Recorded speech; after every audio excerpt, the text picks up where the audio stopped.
Probably in the last 5 minutes of the And I have so much fun. win to a tie. All right. Good evening, everyone. Welcome to the October 10th Litchfield Budget Committee meeting. I'd like to call the meeting to order, and we'll start tonight with the Pledge of Allegiance.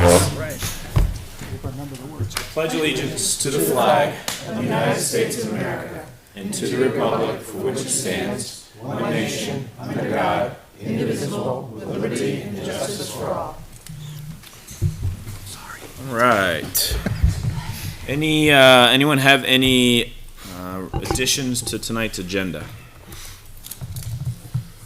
We do have the changes from last week as far as our presentations going, with fire and police switching out, which we'll get to here shortly. Next we have public input. Open it up for any public input. Seeing none, I'll close public input. Next we have correspondence. Thank you to Mr. Taylor for putting together the correspondence, and also thanks to Mr. Taylor for filling in last week while I was out. And I know we tried to adhere to that 8:30 time frame, but came up just a little short. But thank you, Mr. Taylor, for filling in. Ouch. We'll just say that he's not any better at predicting exit times than you are. I appreciate that. The only correspondence we've had since last week's meeting came on October 7th. We had two items. Matthew Sullivan shared the draft meeting minutes from October 3rd, and Chairman Sun sent the agenda for tonight's October 10th meeting. Those are only correspondence since last week. With that, I will entertain a motion for acceptance of minutes from October 3rd. So made. Second, I missed who said that. Brian. Motion from Mr. Burke, second from Ms. Douglas.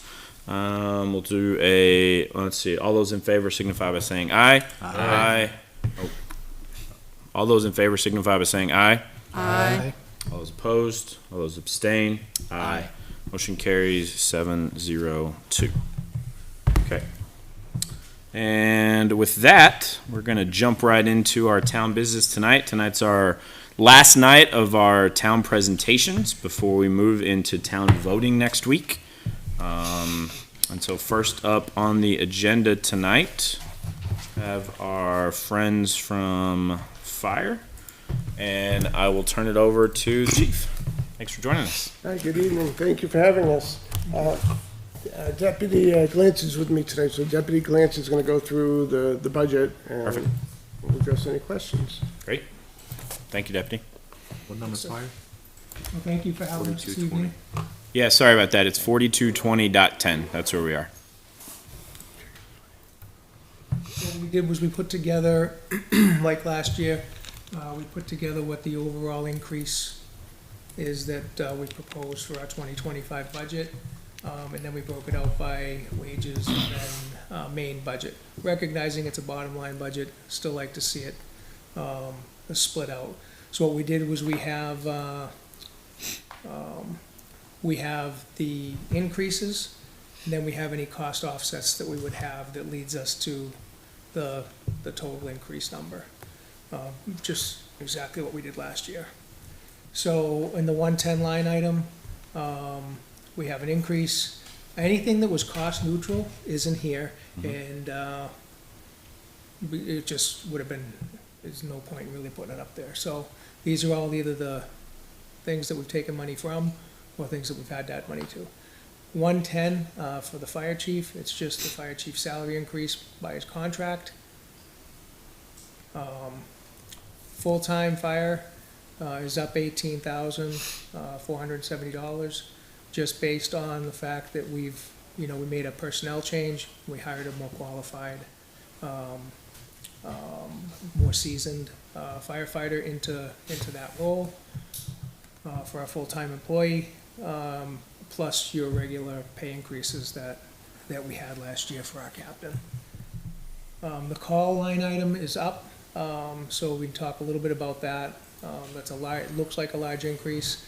So 47,000 of that, 47,840, I think, is a request for additional hours in the 120 line item, so that we can staff more manpower during the days. So we would use a per diem firefighter to help staff hours during the day. There are no benefit or retirement implications with that. And then it's also up about $20,000 in our stipend program that we have to cover our on-call shifts, excuse me, between an on-call officer and a firefighter during the evenings, from 4 at night till, excuse me, 8 the next morning. The fire inspector's salary related, his salary went up by a small percentage, so that's the bump there. And then full-time overtime, same thing. We just have a different a different hourly rate for our full-time captain and our full-time firefighter than we had previously, which drove that number up just based on the same metrics that we use to calculate overtime throughout the year. On a cost offset side, recognizing that we brought in a more experienced firefighter, recognizing that we had to pay that individual a little more than we had previously, we were able to make some adjustments in our training line item to help offset that cost. So we've reduced our training from 3 hours to 2 hours on most trainings, which resulted in a cost offset of $15,712.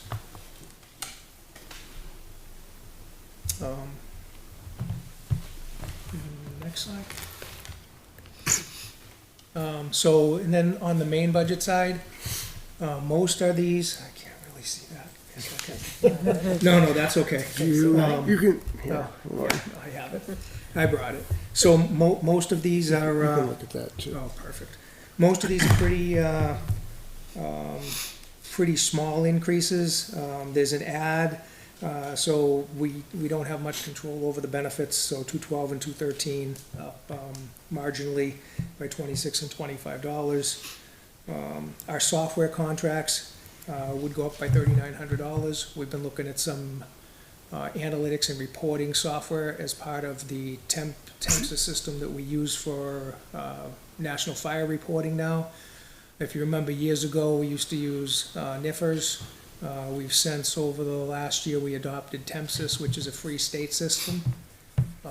But it doesn't give us all of the reporting and metrics that we should have as a department to be able to do dynamic reports on simultaneous calls and whatnot. It takes hours and hours to massage this data to get what it is we need. So that $3,900 was for an add-on to that software, so that we can support the reporting that, the chief and I feel are standard, given the business that we're Which in the past was underneath that firehouse contract, and we were getting it as part of that package.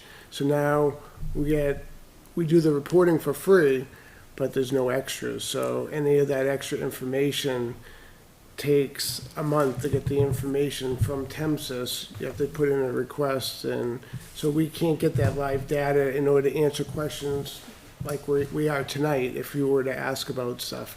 So we did get information for now, but by buying the software, we actually would live be able to look at and track any of those things. So is there an opportunity to consolidate into that software and eliminate the other two? No, it's an addition. So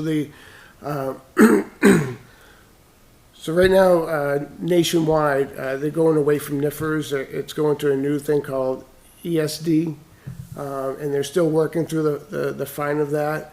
What TEMSIS is TEMSIS actually is the ambulance reporting that we're required to do.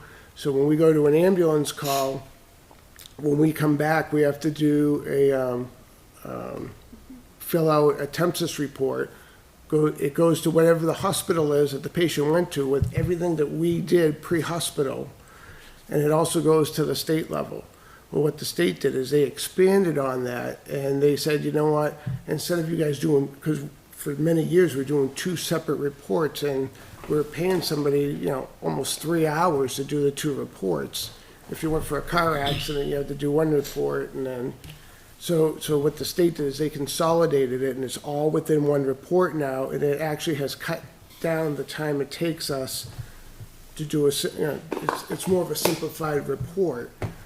But Now that we're doing it, like I said, anything extra, they charge for. So if it's saving time, is there an opportunity to save some hours somewhere else?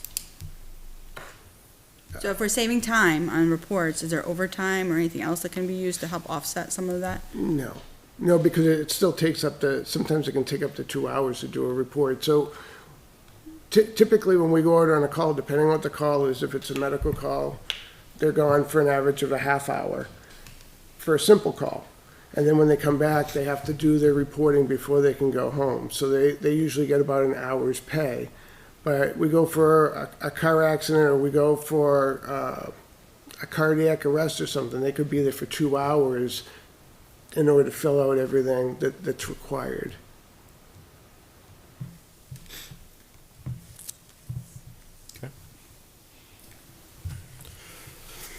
What really helps too is on, when we get back-to-back calls, you know, if we get, I was out a few weeks ago, we got 5 calls, went out for 1 o'clock call, I think I had explained that to the board, when we sat with them, and I went out at 1 o'clock, I didn't get home till 6:30 the next morning, because it was call after call after call, and when you get back, you gotta enter in all the reports, so. And they're required to be turned in within 24 hours, so it's not like you can go home and sleep on it and then come back or whatever, you gotta Right. do it.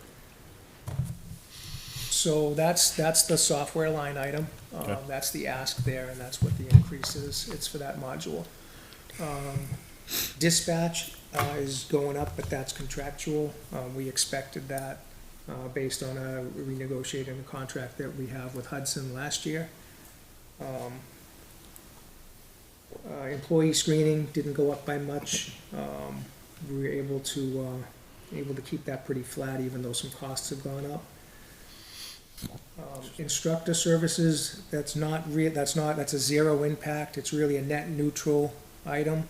What we did was we took it out of 811 and moved it up to 391 because the categories that were there, Fire 1, Fire 2, didn't really fit under seminars, they really belonged under the instructor services, so last year, we kind of inherited the way that it was done previously, and this year, we talked with Kim and Karen, it probably makes sense to move these up into the right category, so it's not 6,900 up, it's just we moved it out of 811 and pulled that up.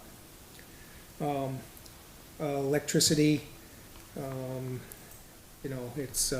there's gonna be an increase, I think, for everybody, for the electricity, both homeowners as well as commercial municipalities.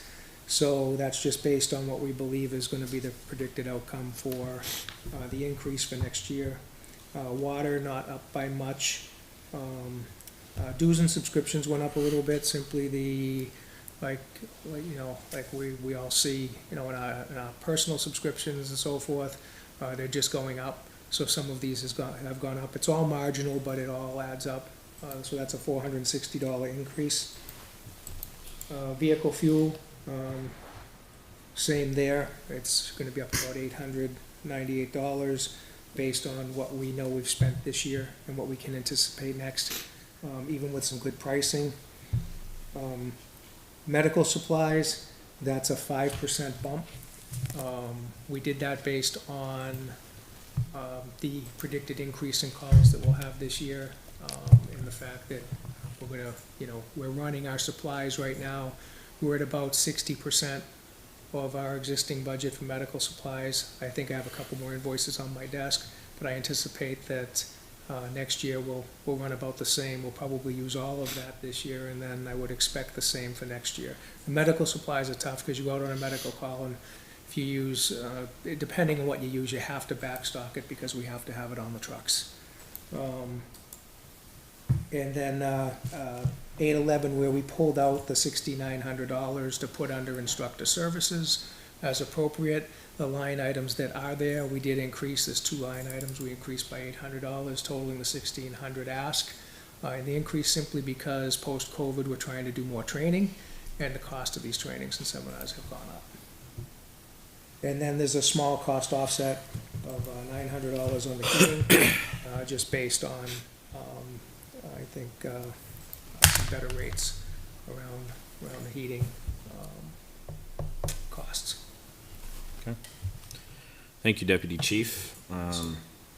What questions do we have for 42-2010 fire?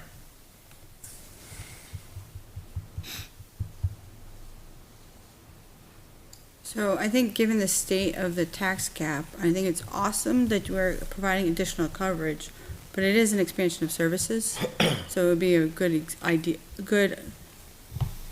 it would be a good candidate for a warrant article, frankly. I made a similar note when that explanation was being made. Not to say it's not needed, but I we're agree. way over the tax cap, and it literally is expanding services. And based on my attempt to be consistent in my approach regarding expansion of services, when it was the library, we pushed for a warrant article, and as much as I love you both, I have to be consistent and I would advocate for this being removed from the base budget and considered as a warrant article. Is it money that we're already paying though today? Yeah, so can I elaborate on that? I put some information together. So just for a little bit of a background, in the fire service, typically an engine company has 3 to 4 people on it. Anywhere that you have full-time people, you really can't do much with 2 people. And our calls have dramatically gone up over the years, and actually even in the past few years, and you guys, all you have to do is watch the news, all the car accidents, all the fires. In the last 5 years, fires in the state have spiked dramatically. Car accidents have spiked dramatically from careless people. There's been over 100 motorcycle deaths alone this year in the state. As far as fire deaths, last year there was a total of 12. This year we're already up to 20 as of today. And as you all know, we were one of the first few fatalities in the state this year with the fire that we had on Century Lane.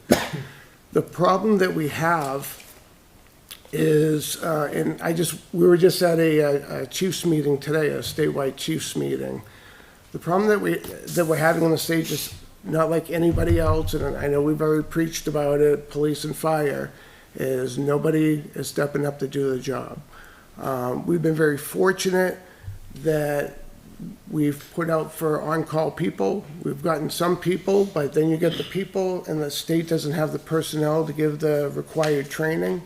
So I have 4 people that we put on call, and I still can't get them a Fire 1 class. I actually finally was able to, we're gonna be hosting one in the spring of '25, and that's the earliest we can do it.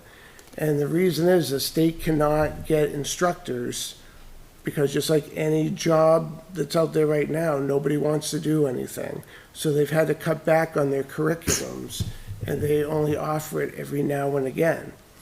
So I have 4 people that show up for calls, but they're not trained to do stuff, so there's a lot they can't do. Nobody's beating down our door to try and get on our call department. Kim can attest, because she's like, how many people are you gonna hire? Anybody that wants to come in, that is willing to come in the door, we're gonna take, because it's not like us. We're the old school that gave 110% to everything that we did. The new people come in, think that it's okay to go to 5 calls in 3 months, and they're giving you a lot of their time. And it's a huge problem. We just talked about it today, like I said, at the state level. And I think the Loudon Fire Chief hit it the best, because he said that Loudon has 5 full-time firefighter positions, and right now 3 of them are vacant. Because Manchester and Nashua, any of the bigger cities, have guys that retire or leave, and everybody is leaving the smaller communities to go to the bigger cities. So it's causing problems because nobody can retain anybody. A few years ago, so you have to take a firefighter ability test in order to get hired in the state. There used to be 800 people that take the test. Last year, 25 people took the test for the whole state. So their thing that they said today is the school bus is empty, and the kindergarten has no new enrollments, and we don't know what we're gonna do. So what we've done here to try and make sure that we have adequate coverage is I've actually hired guys that work on other departments that work 24-hour shifts, or guys that live in our community that work on Hooksett or Nashua or wherever else as per diem employees. So a lot of our per diem employees don't necessarily live in town, so they're available to come in during the day to help us cover. They can't respond for a call because if they live, wherever, it takes them too long to get here to do anything to help us. So we have always, in the last 20 years, had, we call it extra coverage, but basically we put somebody on during the day. Like last year, we had a new guy that worked with us, and for 3 months, we were able to, a couple times a week, have an extra one of these per diem guys come in to train this person. And it was a great benefit to us because then when we got a call or we got multiple calls, we had extra people to be able to respond to the calls, and we had good staffing. The fire is a great example, the fire that we had on Century Lane. That happened at 8 o'clock in the morning on a Tuesday morning when your 2 full-time guys came to work, and they were there within 2 minutes of the call. Unfortunately, the fire had been going on for probably a good hour and a half before it was somehow reported, which, I can't believe that happens in this day and age, but unfortunately, that's what happened. But had we been able to get there quickly and as the fire started and we were gonna go in to do a rescue, you can't do a rescue with 2 people. You need a minimum of 3 guys. That's why Manchester or anybody else around us, Londonderry has 3 guys per truck. You have 2 guys that go in on the hose line to do the rescue. You have 1 guy that stays at the fire truck at the pump to make sure they have water and make sure if things go bad, that somebody can get them out and that somebody can see what's going on the outside. That's above and beyond my job as the incident commander to try and get adequate resources, make sure everybody's safe, and do all the other things that I have to do. So had that been a viable save last year, we would have had 1 firefighter, your full-time captain paramedic, going in by himself to try to effect a rescue. Or you would have had 2 guys going in, the pump operator, and God forbid, something fell down and broke the hose line or something. Now you have the victim and you have your 2 firefighters trapped inside the building. That's why we need to have 3 people. It's all about having adequate coverage. And when the town of Litchfield started in 1986 with 2 full-time firefighters, we really didn't have a lot of fires. We were only doing 200 calls a year. We're now doing almost 800 calls a year. We've had a 200 and something percent markup, 266% increase in calls in 38 years. We're the only department that has not grown in those years, but we've adapted by hiring these per diem people to come in and help us. And they're guys that are paramedics. One of the things that we have is we've been tracking for this year so just like what I was saying, how everybody's losing resources, Hudson used to come in and every ambulance had a paramedic on it. Right now they have 8 paramedics. Town of Litchfield right now, I have 7 paramedics on our roster. And those are most of our per diem guys. So Hudson has 3 ambulances and they only have 2, if everybody's working, 2 paramedics per shift. If somebody's sick, if somebody takes a day off or takes a vacation, then they're down to 1 paramedic. Since June, we've had 12 times that one of our 2 full-time paramedics has had to go to the hospital with the ambulance because they had a critical patient that required a paramedic skills. That takes a resource out of our town and leaves 1 person here. I try to help cover, he tries to help cover, but we're not always in town. couple of weeks ago, there was a rollover accident just down the street. They had 3 patients, and they had 2 firefighter paramedics for 3 people where the car rolled over and somebody trapped inside of it. We didn't have enough people. And we can't count on Hudson or Londonderry to come in because they're in the same pickle where if they have, Hudson only has 9 guys on shift. So 3 guys per ambulance, 2 ambulances are at the hospital, there's 6 guys. And they leave an engine company in town. So now you're gonna go out further to get your mutual aid. So it's one of these things where we've stretched ourselves time and time again over the last 38 years. And we've been very fortunate, because like I said, we've only gone up incrementally in calls. Now we have Rose Meadows that's going in, we have the horse stable going in, there's a gas station going in. Our call demand is going up.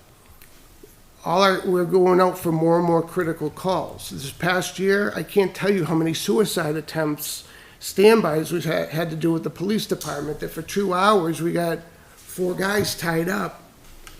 And we've had other calls that have come in. So as much as you're saying it's an extra service or whatever, it's something that's way, way long overdue. And my job as the fire chief is to make sure that I protect my guys and that I have adequate staffing. And I'm telling you right now, we don't have adequate staffing. And God forbid, we get a snowstorm this winter or we get a hurricane or something else. They were just saying today, God forbid, somewhere in New England, New Hampshire, we got a bad storm this winter, we're going to be in hot water because nobody has adequate staffing to handle all those calls. And I can do that with these per diem people. So I appreciate the argument, and I hear you. I think, though, the best way of achieving your goal is to use the warrant process. Because we are so far over the warrant article, over the tax cap, Right. that in order to, because the warrant article, this would be money dedicated to that purpose. I And agree with you on that, and I think you just laid out a beautiful case as to the why, and I'm glad you mentioned all the new developments going in at the end, because I think that bolsters your case for that. I think given where we are with the tax cap, like that was my mindset when I was looking at this. The caveat to that is we're ultimately gonna then have to figure out how we support the warrant article. If we did, that would inevitably put us back over the tax caps. But that's that's an argument for another day, but And right now. And that's the only reason I fully support if you want to bring it to a warrant article. My main idea is to make you guys aware of the situation we're in. I understand the situation you're in. Yeah. And I know you have to cut things to get below the tax cap. So I fully understand that, we do. But I just want you guys to know why we're asking for it. We're not asking just to do an increase, we're asking because there is a need. Right. Well, thank you. And I think also, other than the expanding weekend services, you're right, that your staff has not increased in size. And I think that's an excellent argument, and I think you have a really strong case to sell to the voters. My concern is if it's left in here, bottom line budgeting, it makes a lot of, when we have to shuffle, it's no guarantee, as much as I would say, please put it here, there's no guarantee. And then I also have a 10-year history of trying to make sure that these kinds of things are warrant articles. So it's nothing against, No. it's not at all a statement that it's not necessary, No, and we I don't would help take it pitch that it. way. I agree. But my concern is the other way might be more effective to get your goal. Well, transparency-wise, the reason we laid it out the way that we did is we want to show you this is what we need to run Right. our department. Absolutely. And it's up to the Board of Selectmen and the Budget Committee to decide. It gives you multiple opportunities to tell that story, and that's the most important part. Right. And we appreciate that, and we're grateful, and we'll be grateful for the support to take it to warrant article. So, Thank you. appreciate that. What qualifications do you need for this per diem staff spot? So in order to be a per diem, you have to be on a full-time department with experience, a firefighter 2, minimum of an EMT. But like I said, we have 7 paramedics, and we're very fortunate to have that. There's not many departments that are able to have that ability. there are some times that when we've been able to put extra people during the day, like doing some vehicle maintenance or whatnot, we've had 3 paramedics sitting in our station, which puts us in a great place should something critical happen. It's a certified for sure, doesn't have to be active, with another department. We have some, folks who are retired, that are on a call department that come in and help with the per diem stuff as well, so, we're just grateful to have that support, and to the chief's point, we're lucky enough to have the medics that we have, but we've also got, close to equally as many people trained in the ALS side too, for what they call advanced EMTs. So a guy like myself, I'm not a medic, but I'm an advanced, so up to the pain meds, I have all of your life-saving medications that we would give on scene for somebody. Sure. And all of that in my protocol, and we have a bunch of other guys that are trained to that level as well, so above just what would be considered an EMT, we're very fortunate. Just so I'm clear on the dollars that we're talking about here, because it looks like you originally had $66,976 for this additional work that we're talking about. The Board of Selectmen took that down by $19,136. So the amount that we're talking about is $47,840. Is that correct? Yes. So originally we were asking to be able to basically have 3 people, 7 days a week, in it to have adequate staffing. After we met with the Board of Selectmen, we decided our biggest need is during the weekdays when all of our callmen are gone. So we took away the 2 days over the weekend. Got it. Okay, thank you. Other questions for 422010 fire? Well, I have a question about ambulance, because we talked about ambulance the other That's day. another one, right? Oh, yeah. It's coming up. Yeah, we've got that one next. So we have a contract with Hudson, right? So as part of the contract that they send an ambulance with a paramedic? It says that it will come at the advanced level, which basically will give you an advanced EMT. So that's the problem, is they try to send a paramedic, but an advanced EMT that can do everything except for narcotics is considered ALS. So within the contract, they're following what they have to do for the contract. So they don't have a paramedic, but we have to supply the paramedic. Sometimes. Sometimes, Sometimes, So the but way we don't it get any works- type of credit if we have to supply the paramedic, correct? no. I'm reading that in the contract right now. The Hudson Fire Department agrees to provide a paramedic level EMT to respond to medical emergencies. So the only thing they will do is, so they've done promotion, so their department right now, they can't keep people. They usually at any given time have 4 or 5 openings. So they had to do some promotions, and a lot of their paramedics are now captains and administrative. So what they'll do sometimes is if we're going to a Nashua hospital, they'll do a fly car and meet the ambulance to do something en route to the hospital. But if we're going to Manchester to the Elliott or CMC, they can't do that. It would be an interesting point to negotiate or discuss next time around, is if we're providing the paramedic, we should get credit for that. So as we've said in the past, I mean, I know we have a huge increase in our cost. Yeah. I just did the math within the last couple of months, and we're still getting a song and a dance from the town of Hudson, even though Sure. it looks like a lot of money. It's still worth having the conversation. Like, you guys, we love your service, but we have to supplement. So is there anything we can do to work on this? Because we're helping you out. So give it, even if it's like 25 cents on the dollar. So just to show you, actually, they were looking for a huge increase. You can ask Ms. Kleiner, and they knew that the town of Litchfield had a tax cap, and so they're working with us. So the price that you're getting right now Okay. is a song and a dance, because they wanted to be levels above that. Much less than where we started when we negotiated the new contract. And the challenge comes in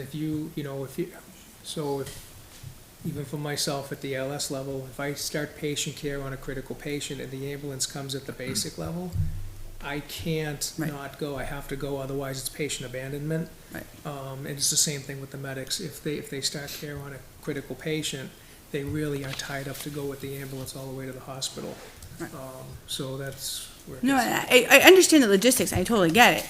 But the reality is, if we are paying for a service that we're not fully getting, and we have to supplement, there should be some recognition of that in the bill. 100%. So just so you're all aware, for Litchfield to start our own ambulance, I know the numbers. yeah, you're talking 1.5 to $2 million to get 2 ambulances and 2 guys committed, and even still, you run into You're this. saving them money by them not having to increase their fees to attract and fill their positions. So Hudson, you could have to pay $10 more an hour all year for your paramedic, or you could recognize we save you money by sending our guy. I'm just saying, it can be, it all depends on how you spin the story. Still $2 million that we don't have. Any additional questions on 42-2010 fire this evening? Yeah, so I just want to be clear on that point. So if Hudson sends somebody that is not a paramedic, that is a breach of contract, correct? And the contract says they are to send a paramedic.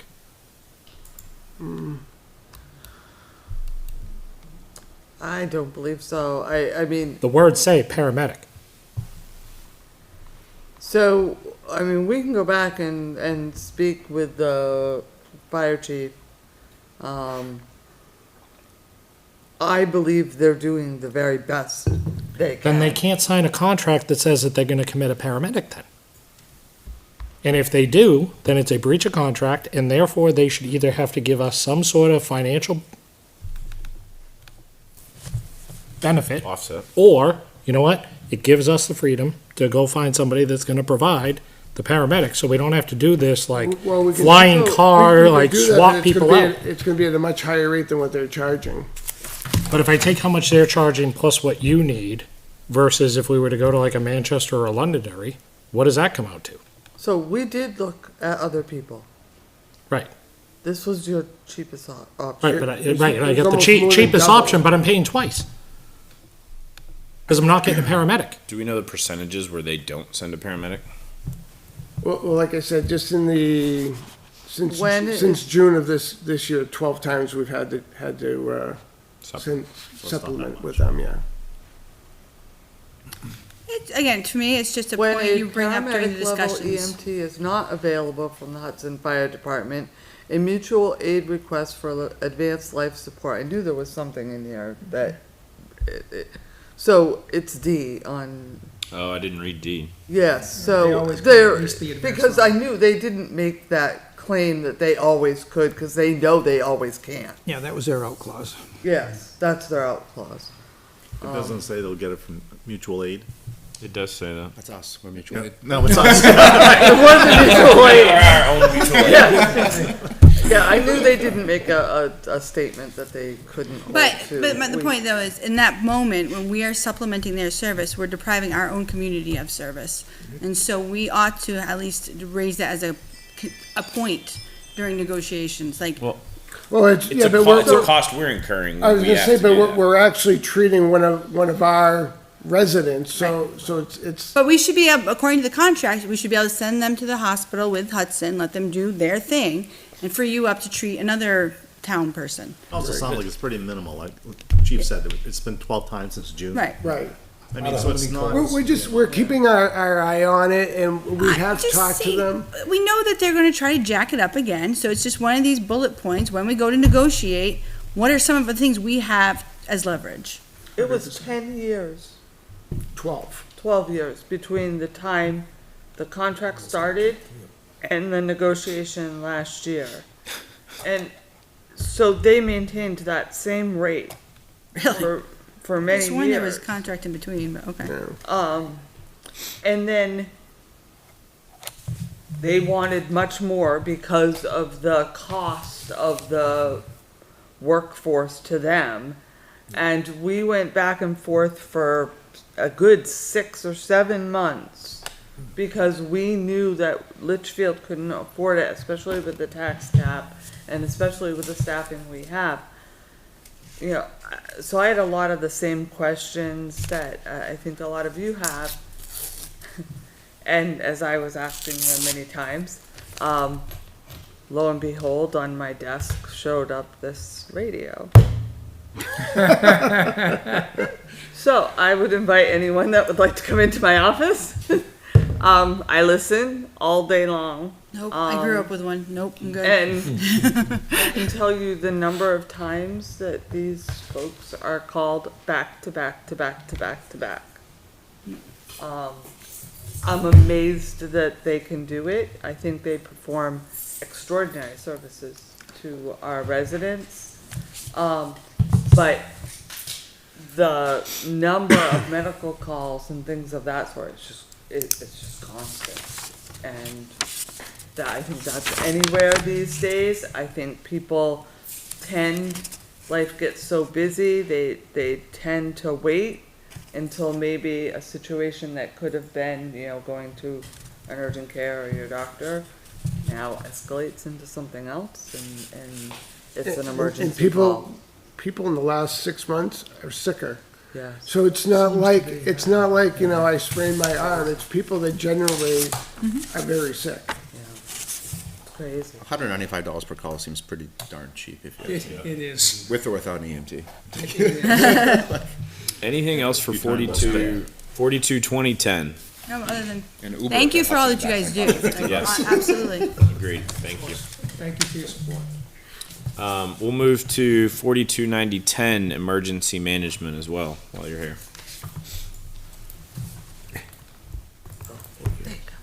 And it looks like that one has an increase of $2,196. So that basically that increase, if you guys remember last year, we were starting a CERT team and you were looking to make cuts that you had to do, and you cut the $1,000 out that we had for new equipment. We did start the CERT team, and so this is just funding to maintain the CERT team. We have bought very minimal stuff for the CERT team in order to get them up and running, which I've been working with the town administrator and the finance director so that we could get them some of the basic stuff.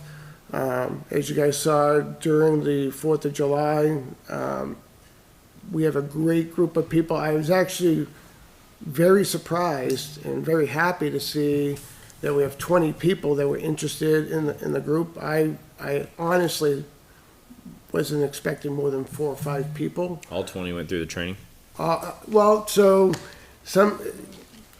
most of them have gone through the training, so there's at least 16 of them 16. that are certified. But there's others that are looking to get into the next class that came up because it didn't work with their work schedules. But they meet every first Monday of the month. Everybody's all enthusiastic about it. They're actually going to be doing the end of the month on a Saturday. They're going to be working with the fire department, and we're going to be doing coordinated search and rescue out in the Litchfield State Forest. And we're working with the Londonderry group. And actually during the 4th of July parade that we had, the Londonderry group actually came over and backed us up and supplied people to help us out. But they're really looking forward to us helping them because we have the Masqua area that borders Litchfield and Londonderry, and I guess they're always having people lost out there. And so they're hoping that we can work together to help them do those searches. Any questions for 42-90-10, emergency management? Are there any grants available for that kind of work or that kind of activity? There is, yeah, so actually, a lot of the equipment that we've gotten so far for the group has been donated. We've had a family in town, and not the family you guys are thinking of, that actually made a large-scale donation to the group to get equipment. So, but there are grants, but we have to get everybody through the certification process before we can apply for grants.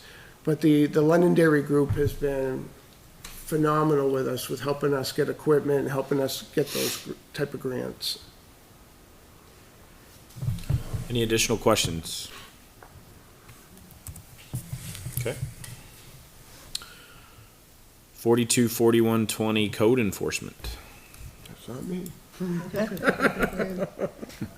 We all set? with the Yes, fire you department? guys good? Thank you so much. Thank you. Thank you all. Thanks for Very, being very here. much. Appreciate your time tonight and the support. Thank you very much. Thank you. You guys have a good night. You're welcome to stay for code and fire hydrants if you want to.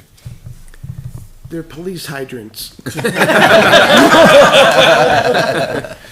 Besides, they know how Scott's gonna And, react. and just so everybody's aware, they're not red, they're yellow, right? So they're not fire. That's yours. They're not I mine. almost took the wrong laptop. Thank you both. Okay. All right, thanks, guys. Thank you. Have a good night. All right, 42, 4120 code enforcement.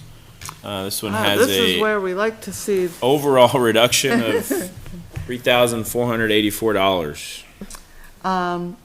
so there is a reduction, in 670.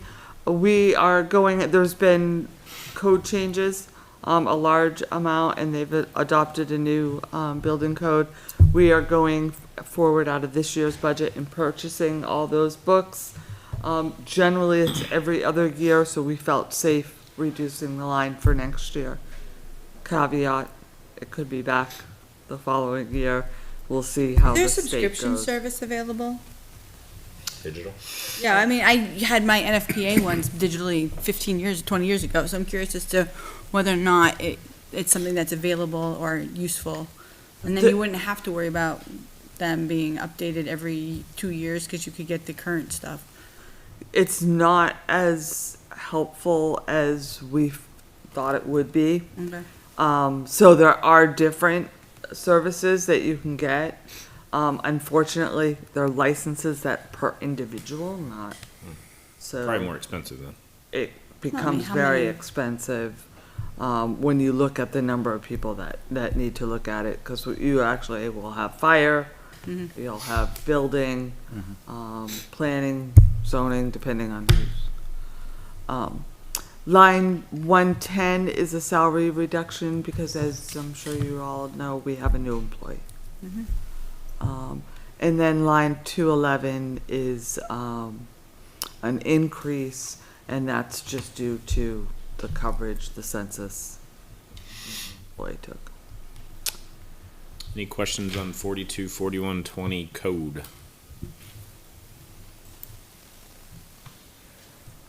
Okay, seeing none, we'll move to 441110 health. Nothing. No change. Any questions with no change? Could just skip over the next one, right? Please.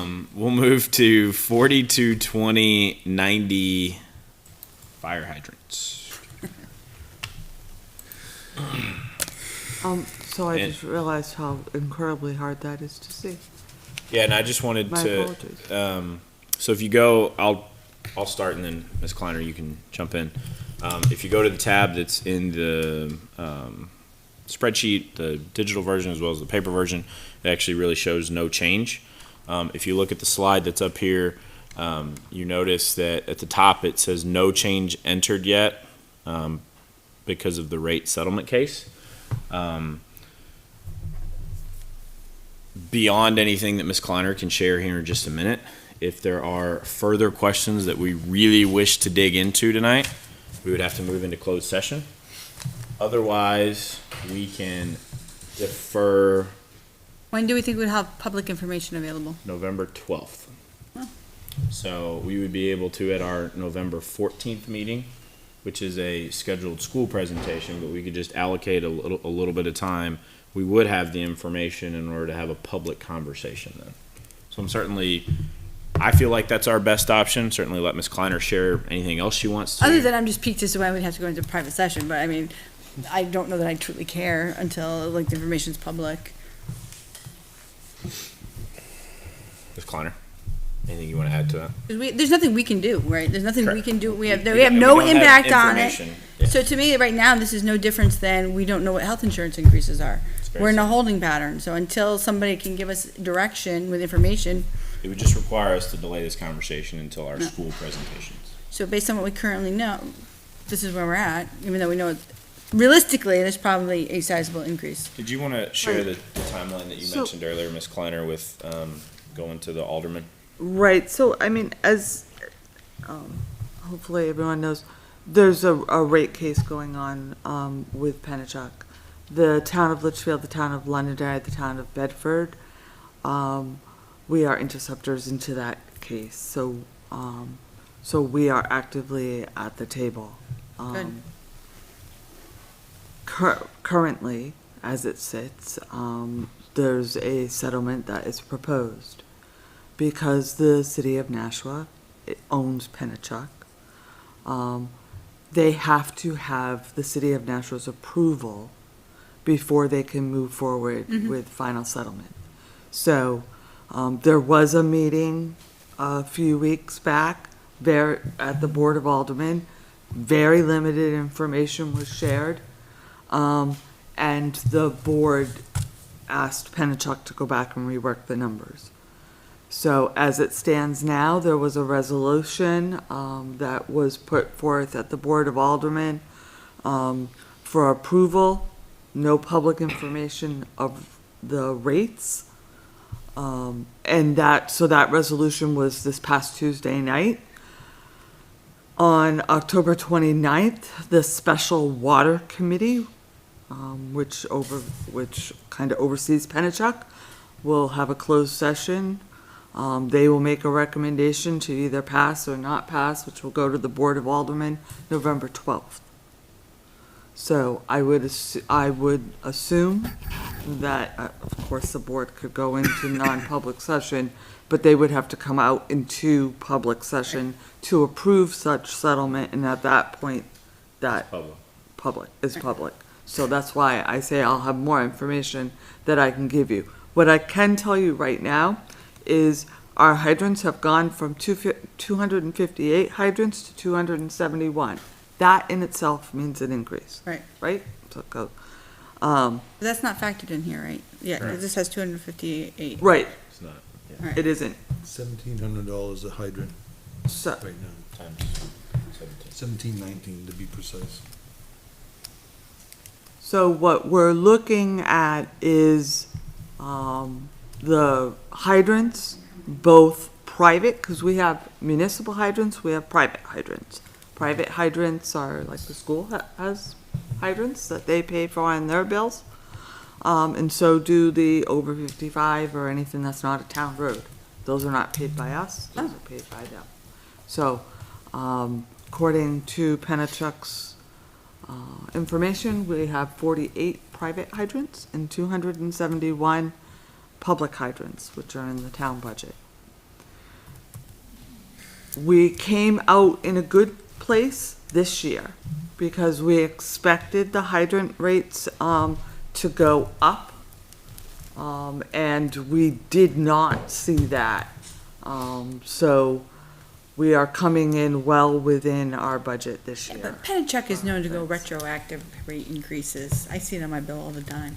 So who knows? What exactly does that cover the cost of a hydrant? What are they? What do Sitting you there. get? Excellent question. Sitting there. Supposedly, they're supposed to dig them out and flush them and clean them, but a lot of They do. people dig out their own hydrants because it takes so long. And we pay There's- for the water when they flush them. Yeah, there's cleaning Like and that. testing that's required twice a year. So, they are sending out a Pennachuck worker, and visiting each hydrant. So they just Twice a year. look at it? Flush No. I've never been present, but what I'm told is that there is testing, Looks like like each of them for half that price. needs to be done. I mean, is a big part of that like the flushing of them? That would be some of it. I mean, I can our mean, fire it's- department flush the hydrants? Especially if you're looking to put an extra person on during the day. They're their hydrants. They're- considered. yeah. What's that? They're considered their They're hydrants. Pennachucks. If we do You're anything. shaking your fist at the sky, Brian. I just, I mean, there's nothing you can do. I know, I get it. It's like, what are you paying for? It's like, Well, I still say you should talk to the city of Manchester and have them manage it because they clearly do a better job. so that you couldn't have the city of Manchester. I know, hydrant, but the fact that they can do it for half the price should be something we can like say, guys, So really? I think as much as we can sit here and No, debate it's- fire hydrants, There's nothing we can do. we're gonna have more information in a month. Stay tuned. So what I will recommend we do is on the November, pending that goes public on the 12th, we'll just add an item on our agenda on November 14th. We'll Makes have sense. you all come in first before the school presentations that evening, and we'll allocate time for that conversation. Love it. Okay. And at that time, if it's possible, which I am pushing for, because water is not updated, you'll see that in our general government building. Fire changed their water rate a little bit. Water rates aren't set either. So Yay. that includes, And one of the things for us to keep in mind when we do that is we're getting ready to go into a voting process, and then we're gonna find out additional information about this that could, in theory, put us back over a tax cap. So there's an opportunity that we may have to come back. Well, and we're already revisit gonna the because town we voting. don't have the health insurance. And the insurance we should have By next week? October 16th, I believe. But Ms. we Kleiner start said. voting next week, though. Correct, on 17th. and I asked 17th Primex today, Huh. and they thought, It's mid-October already. they would have it about the same time, Time 15, flies. 16. So we should have the insurance information ahead of voting next week. Nice. But this fire information, we would not. So with that, I'm gonna keep us moving right along. And let's move to general government facilities, 419410. Okay, so for general government, on line 360, there's an increase in custodian wages. We did research, and I think we talked a little bit about this with the recreation budget. We did do research and look at other firms and other entities. Ultimately, what we found was are getting the best value for the dollar with the individual that we have. He has extensive experience in municipal buildings, and has, if you've ever noticed, the floors look like they've never looked before. So he is very experienced in how to manage municipal buildings. We kept him, the selectmen voted to give him an increase to keep him. So he does a number of hours here, both the town and the police side, and then he does hours at town hall, which is in the recreation budget. Line 411. Can I ask a quick question? Oh, sorry, go ahead. I'll come No, back to go a ahead. question. I was just gonna say, the line item that's in here reflects town hall and the fire station, right? But not talent.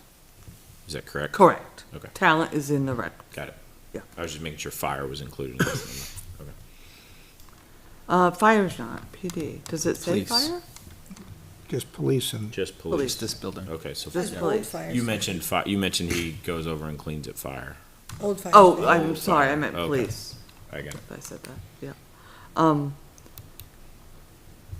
Yeah, I have no clue on who cleans fire. I assume I they think they clean do, fire. I think fire does. What's our annual spend on the old firehouse?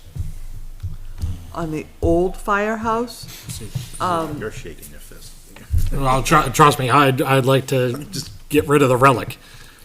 it's basically electricity costs, any cost of insurance, which would be minimal.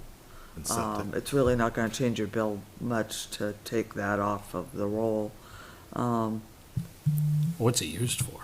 It's Storage? storage, And for the toilet, for, yeah, heating the restroom. Yeah. conservation, highway, a little bit of fire, town clerk, election, mostly storage. Building's held up really well for something that we were told is falling to pieces. they just put lipstick on the front of it. Is that are we spending 16,000 in electricity for the old fire station? Am I looking at that correctly? Are you looking at, The spreadsheet that's under GBTHPS Old Fire Station Dog Kennel Electric. When I clicked on that link, and then it looks like the propane? no, I was looking at the EverSource proposed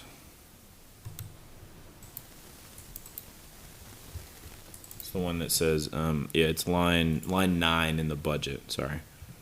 410.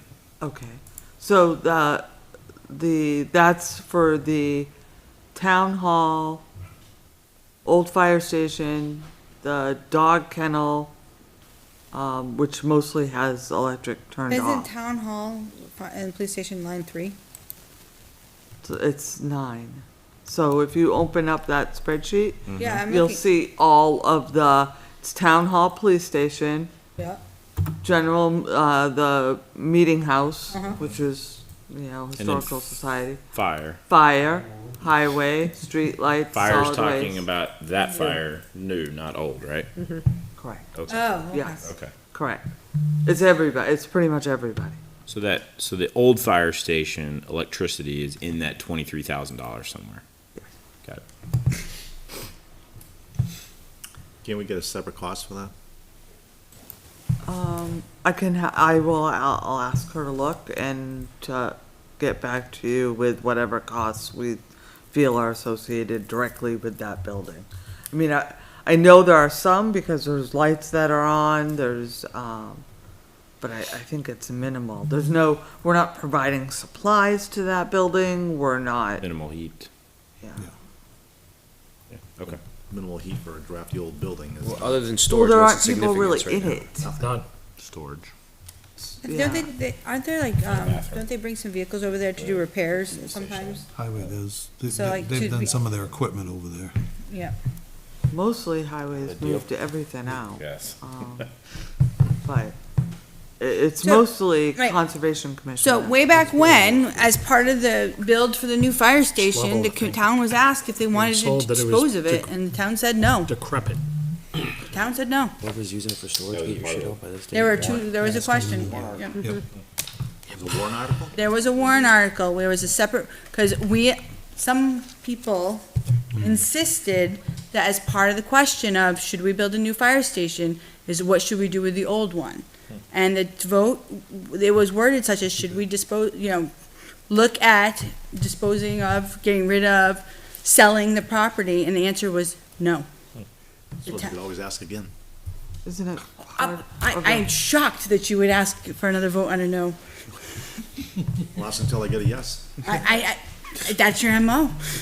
But I believe if you look at the archaeological study isn't it an historic building? Isn't it part of the historic? It's historic significance, then it's a different. Yeah. story. I mean, I'm. I don't think it is. It doesn't, I mean, and believe even it that, is. even that can be. the old fire. The land. No, or I think it was in the Fire old, station. the building. but the plaque I thought went in the other building. So, but even regardless, the town was asked, the town said no. 30s If you would like to ask again, you are welcome to do that, or School encouraged. can do it, yeah. It takes 25 signatures, 25 signatures. You That can was- ask to get rid of it again if you That like. was a rabbit hole. So I do have a question that, not necessarily around line 636, but it piqued my interest in terms of, gasoline, but then if I take a look at diesel, Yeah. I've got 3 different departments that are budgeting the 3 different rates for what they're expecting as far as diesel. How do we not have one standard rate that we're gonna look at? I mean, Troy back in the day used to give us a list about this long of futures and, sorry, Mr. Hayes, I know you're usually a big fan of, asking the question about gasoline, but how So come we I don't? put the information in the economics tab. There's a link you can click Right, on. but in the budget. But I guess why do the different departments use a different number? Shouldn't there just be a number Right. that comes from you that says this is the diesel number that we're gonna use as the The unit average rate. per Question. gallon? Fire diesel is different than highway diesel. Okay. That's the more expensive one. Yes. Okay. What about solid waste and highway have a different rate as well? Solid waste and highway should have the same. They One's- use the same diesel. Looks like one's So- 390 and one's 360. If I'm looking at it correctly. Alright, that Looking I at will. the fuel estimate And then if we could spreadsheet. confirm that federal taxes are pulled out of Sanitation whatever came rate. in at 4. Is the diesel different diesel, but is it procured from the same vendor? Yes, sir. So shouldn't you be able to get a unit price to say that we're gonna procure this much diesel, whether it's this type or this type, to get a better price? Yes, we can get two. We can get one for the fire, which is a different composition and one for And I will look into Diesel is diesel. working with Mr. Brown and Mr. Mellon, the discrepancy. And then just a confirmation that the federal taxes are pulled out, or whatever, ones we're not, or state taxes, or whatever one we don't have to pay. Mr. Hayes, those are your favorite questions. Yeah, I'm sorry to steal your thunder on this. You just destroyed them. Any, Might as well go home now. any other, any other questions on 419410, general government buildings? Not current. All right, I would move us to 419690, but we do not have any information on insurance this evening, unless Ms. Kleiner, anything else you want to add to what you said earlier? Nope. Nope. Moving right along. So, just as a side note, we will next week have that information, be able to share that, have that as a part of our discussion, ask questions as we're also voting. Personnel administration, 415510. Just a quick question, is it gonna be like a day before? I That think we'll you that said we'll you get would the get the spreadsheet information on updated with the insurance information? So what we can do is we can update the spreadsheets as soon as we get the information, send you a link Email. and tell you that it's been updated so that you can look at it. And if we have any additional information as to, the medical went up this and Yep. dental went up this, we'll give you that as well. Perfect. All right, 4155, personnel, total increase, $15,379. Okay, so, Police strike again. you see various increases to taxes and retirements. So most of the increases, you had a police contract that passed. So you have automatic increases that go with those salaries, right? So when you have a change in salaries, you had the one individual that was cut from the budget for 9 months last year that has returned. That's a little bit of it. And then you have changes in other salaries, and that equates to the changes, in the retirement and tax lines. So are we no longer carrying the pool for raises? Is that part of the new, So line 10, 990, was $20,000. Yep. That was the pool. We cut that because those increases are in the line items of each budget. So if we carried it, we'd be double. During the wages. yeah, that's, again, I stated my dislike for how we did this, so this is why. I feel like the way it worked. I don't like how we move forward with this. Other questions on 4155 personnel this evening? How many police officers do we have? Do you know, like 15, 20? 15. Total, we should have 14 certified. Okay. So 14 police officers cost $420,000 in retirement? Well, That's crazy. 30%. yeah, it's based on hours, salaries. Yeah, it's one you can't touch. I know you can't. It's, So, going back to That's so what it is. the wage expense, the increase, Yeah. Oh, do we know what it's never done if we were to have parked a number here, how would it compare to past years? The wage increases that are being offered this year, in this year's budget, how do they compare to what we've offered in the past? So when we estimated the January increase, it was entirely paid from the 20,000 that existed in the budget for personnel increases, and 16,000 that came back from the state of New Hampshire for retirement. Those two pots of money handled those. But that was to put, some people got adjustments to put them on the scale because their wage wasn't correct for the market. Well, it wasn't what So you it wanted to wasn't pay. a normal increase, so to speak. They needed to be adjusted more than There was a others. desire to, but So we can go back and perform an analysis to tell you what the expense would have been at 3%, what the expense would no, have I'm been just at curious, because in the 2%. past, there was an amount that was divvied up amongst all the employees, that amount was 20,000. Looking at going through it now, it's significantly higher, the pool, I'm curious as to what kind of pool we would have had to carry. Are we looking at 40,000, 60,000? How much did we, what is the pool that's been divvied up amongst our employees this So year? when we looked at it last year, the 20,000 wouldn't have carried you this year, if you'd kept it the same Well, way. there would be different wouldn't have decisions changed. having to be made, yes, but, and different decisions clearly were made. But living within the budget, if there's a budget expense, the agreed upon pool of increases was 20,000. So I'm curious as to how this year's pool, if we carried the same system, would compare. Like, are we offering 3 times as many percentage in raises as in the past? I think Big- your question is, what's the, what above the 20,000 that was Yes. budgeted last year is reflected in those spread out line items? Sure, I'll put it together for you. thank you. Thank you. Any other questions on 4155 personnel? And just that workman's comp, And is that one? come in with Primex. Right, okay. All right, moving to advertising regional associations, 419710. This one has an increase of $256. The only increase there is NRPC. I did this afternoon put a link to this spreadsheet. So they have increased our regional dues, and it's based on the equalized assessed valuation of the town and, our population, so.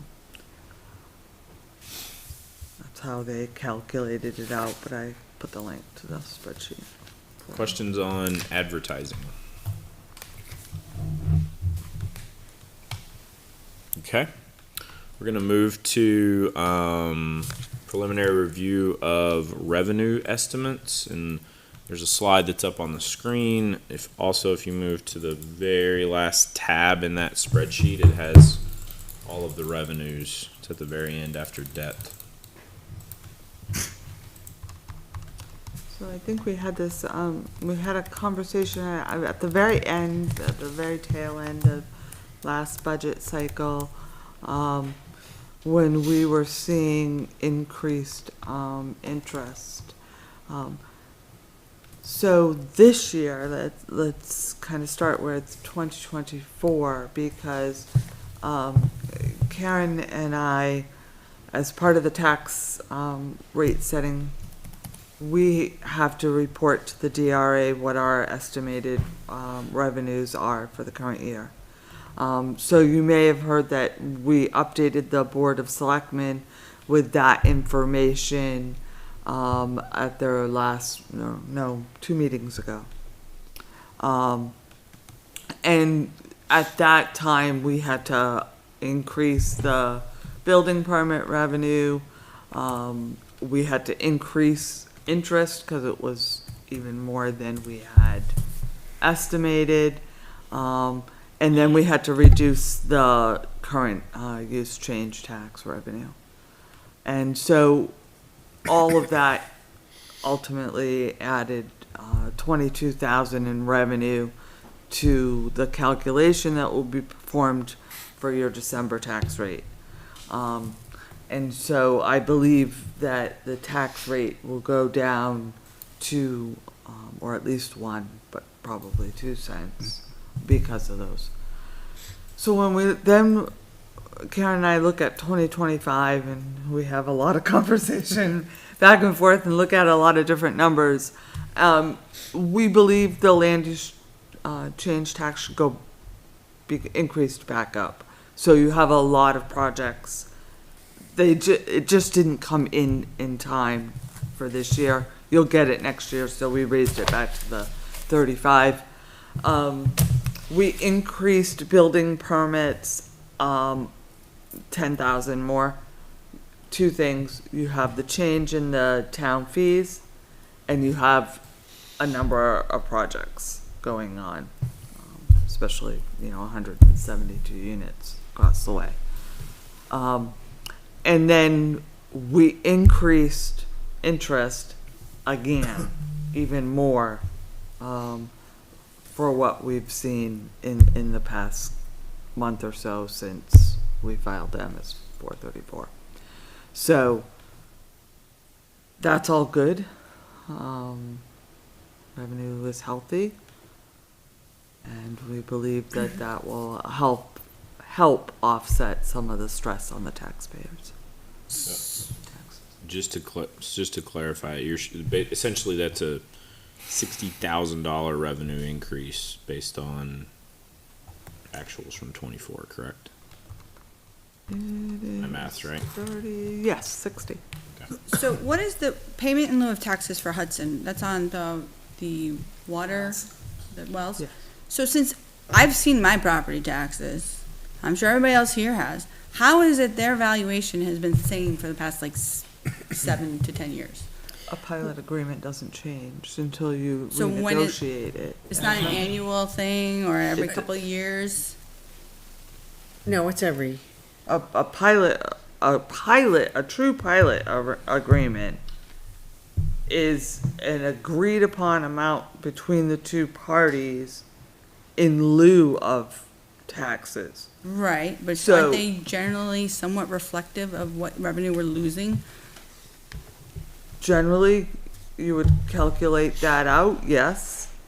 So you commonly see pilot agreements, payment in lieu of taxes when it's a municipality that may be exempt, or a state that Right. may be exempt, or it's a hospital or a medical facility that may have some parts of it that perform charitable work. That's generally when you negotiate a pilot arrangement. How long has the pilot been with Hudson? probably since we sold it to them, a long time. Oh. Yeah, I haven't Way looked at before it. my time. But I do bill them by our tax rate, so I wouldn't know that until we get our tax rate. And it's by their assessed value, just like ours would be. It has to have gone up. Yeah. I I mean, on one side, it's like, if we're Value. trying to take them, I want the low value, but the Yeah. reality is they're paying us, I kinda want what it's worth. I'll look at that pilot. There has to be a pilot. It can't be a payment in lieu of taxes if there isn't a pilot agreement. Other questions around revenues this evening? I mean, in this case, if it goes up, it helps ease the sting on some of your other stuff, so. Yeah, generally you'll see like, Well, I- we agree for this year, it's this rate, at this assessment. and Yeah, I then- guess 2023, it was 28,732 we billed them. Okay. And did they pay the 25 or did they pay the 28? They would have paid what I billed them, 28, All right, so which then would have been in December, because you can't bill them to the second Okay. issue So then tax bill. that revenue should probably be revised a little bit, because it should be at least the 28,000. 3,000, yeah. Yeah. Not knowing what our tax rate's gonna be this year, though, it could go down. Could be less. Well, the value, tax rates are supposed to be adjusted revenue neutral, so it should be kind of close. Whether it goes Yeah. down and the value goes up, revenue in theory, was it a third go up, a third go down, a third stay Well, the they same? don't do any changes, so their value doesn't they- really change. So it's usually just against our tax rate. It will change when we do our reval next year. The other sizable Yeah, we number can look at here for revenue is the interest on investments. How confident are you in that, in the 150,000 that you're budgeting for? Very. So we've been in a good position this year, and we've tracked it. We came to you last year and said that it needed to be adjusted up from what the trend was showing. Unless something drastic happens, it's gonna take 6 months for any Just like Fed action to change in the bank accounts And that's, anyways. And we are investing some of our cash flow in bonds. So, and that's despite the fact that our reserve is on the lower end. So if our reserve was higher up, then we'd have more interest.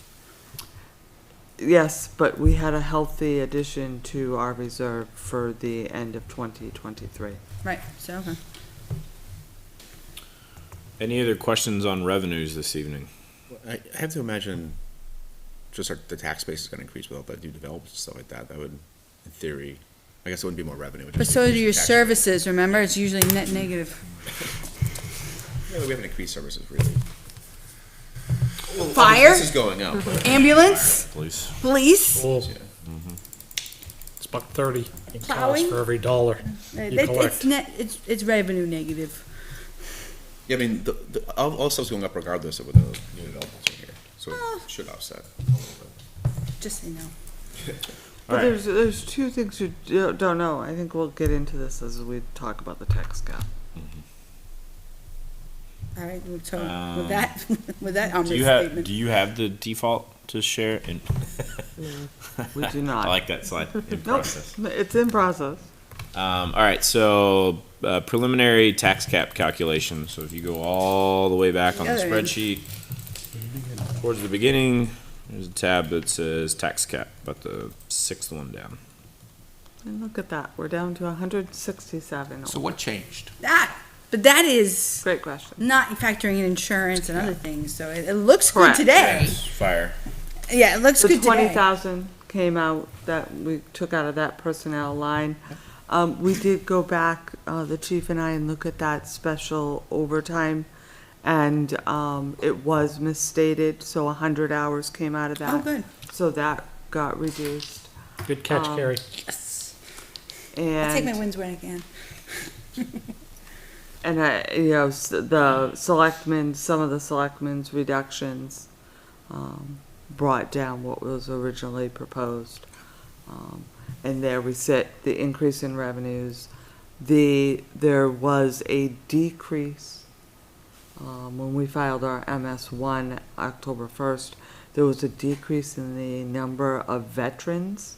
So you'll see, the veterans credit went from 321 to 316. That actually is favorable to the tax cap.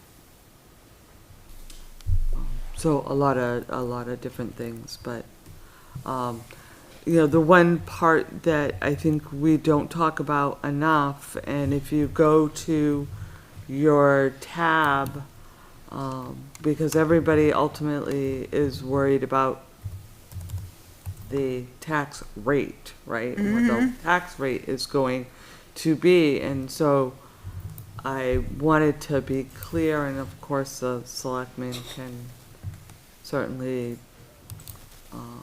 tell me to increase this, but the one thing we don't know is what's gonna be the increase in your valuations, right? So we had a larger increase than what we originally portrayed for this year, which is gonna help you, it's gonna help lower your tax rate. And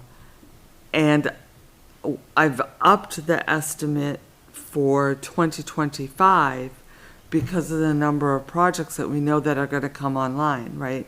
So you generally capture, as of April 1st, whatever change in valuation you've had, i.e. think of projects that have gotten COs, as if they've gotten their occupancy, they can be picked up.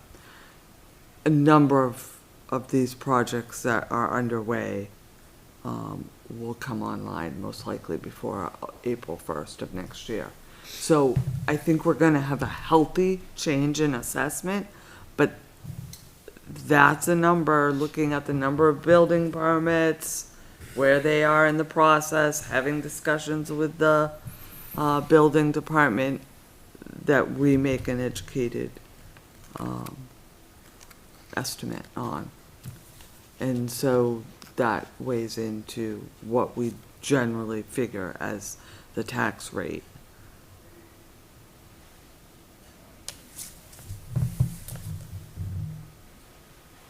So I just wanted to make everyone aware that this 15,000, that you see here, it's 15 million, sorry.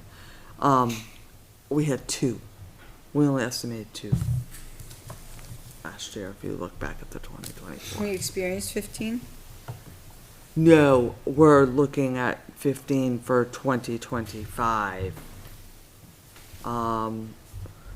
did I send out the? I That's like, did. what, 30 houses? On the economics tab, there is a link to the MS1 historical data. And in that tab, we put what we really had for a valuation, this year. So that's all there per year, by year. We did pick up more in utilities. Of course, we have the new Mr. Sansucci, who's doing the utilities. And so, we saw a healthy, like 13, I just want to like make sure that 13. I just want to make sure we don't overestimate what our value change will be, because while it's good if it's higher, it's really bad if it's too high. So to make sure that our because if we expect 15 and see 10, that's gonna hurt. Well, so we saw 13 this Okay. year. All right, I expect more to Okay. come online next year than this year. I see all the for rent signs, so hopefully, well, not, well, from a valuation perspective, I hope hopefully. From a let's stop building, no, I'm not. Any questions around where we currently sit with the tax cap, which is $167,125 over? Which we know is probably still short by a solid amount. Correct. because We know insurance and fire hydrants potentially. Right.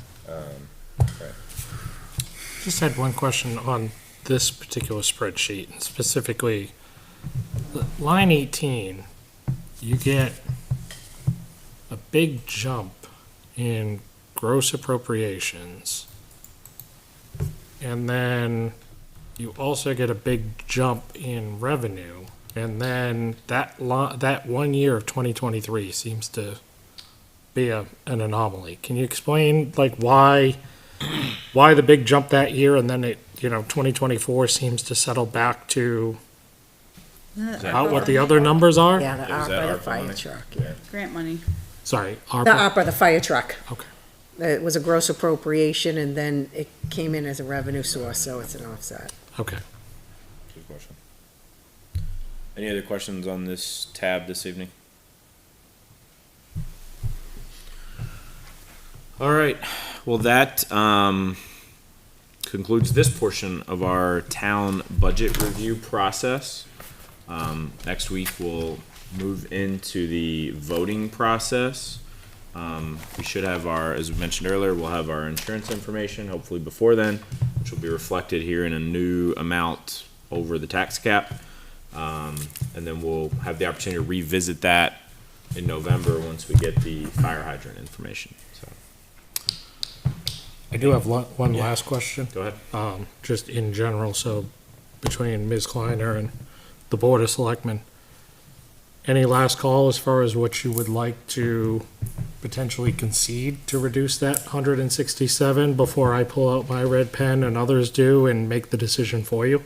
Because we all know that 167 can't stay. I used to So here's your chance to be able to 47 of it is offer a the, sacrifice. is the fire warrant that we discussed earlier. If that's something we choose One to do. 67, and that's without warrants. and without insurance. Correct. And So, yeah. So unfortunately, what happens is we might lower our budget and put an item on the warrant, and then it doesn't pass. So that happened with highway.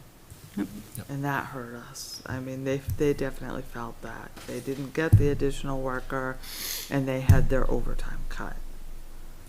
So that's kind of it's like a trade-off.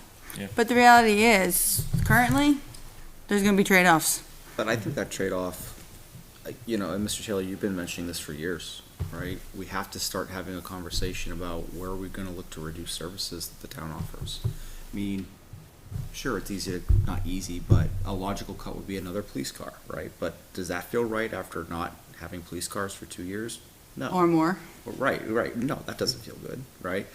Does it feel good to say, hey, we have, 40, 50,000 firefighter services that's providing life-saving services to our citizens, no, that doesn't feel good either, right? So where can we look to have a solid conversation about where we cut back in services that reduces this budget? And personnel too, you can't rule out personnel. That's what I mean, Yeah. right? The personnel falls right into this. Right. So you currently have a number of personnel doing multiple jobs, and that's fine. But you're going to get to a point where you're going to start to lose some of your experienced people just because, they'll age out. The other thing is, if we're gonna cut, I would ask you not to cut our budget to vote for the health agency. To vote for the health funding, we can't afford it. Let the voters vote on it. It's good, honest feedback. I mean,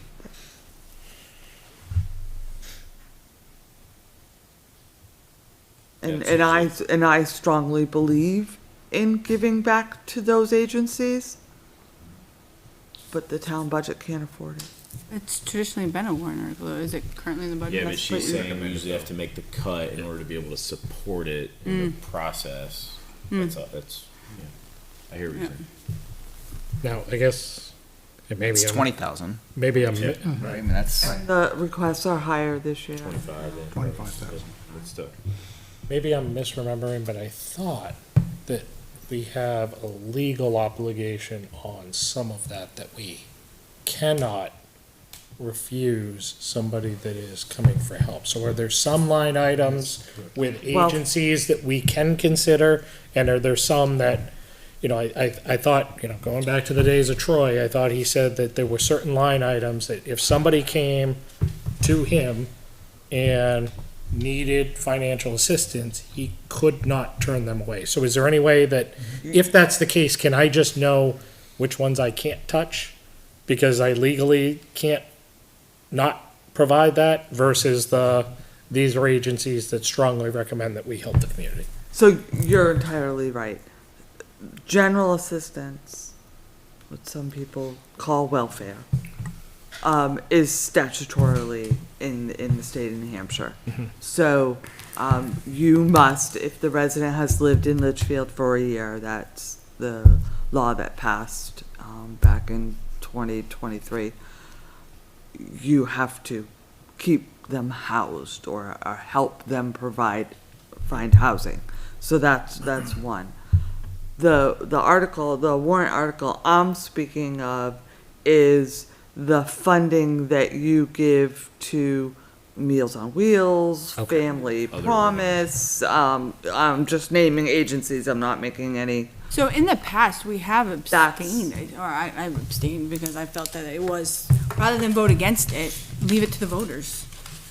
Right. It's not my job to impose my moral imperative on other people. If they choose to support it, then vote that way. Right, that's not required, that article. So I would be interesting, do we have to, although there is a tax implication, right, so we do have to vote on it. Yeah, we do have to Right. vote on it. I don't like having We could all to, abstain if we wanted to. to me, it's, Hopefully not support it, but you know. because realistically, it does, And not supported, yeah. yeah, I'd rather just, because 009. if we choose to not abstain, you're not voting for it, you're not voting against it, you're letting people make the choice. And to me, But that would imply there's a conflict of interest or something, if you're but the abstaining. reality is, to me, it doesn't overall impact the budgetary state of the town. If the people choose to support these programs, that's their moral and ethical choice. It doesn't affect fire or police or the services directly related to the town. That's why I've always struggled with voting for or against it, because, who am I to tell somebody how to donate their money? Yeah, but it's a budget line, I know, I know. But I believe legal has stated that you can vote against it and leave the reasoning that you voted against it, only that it wasn't under the cap. We've done that with So other you warrant have to. articles in the past. Not supported due to tax cap. Yeah. Unfortunately, I think there's gonna be a lot more of those. Yeah. Anything else this evening as it pertains to the town budget?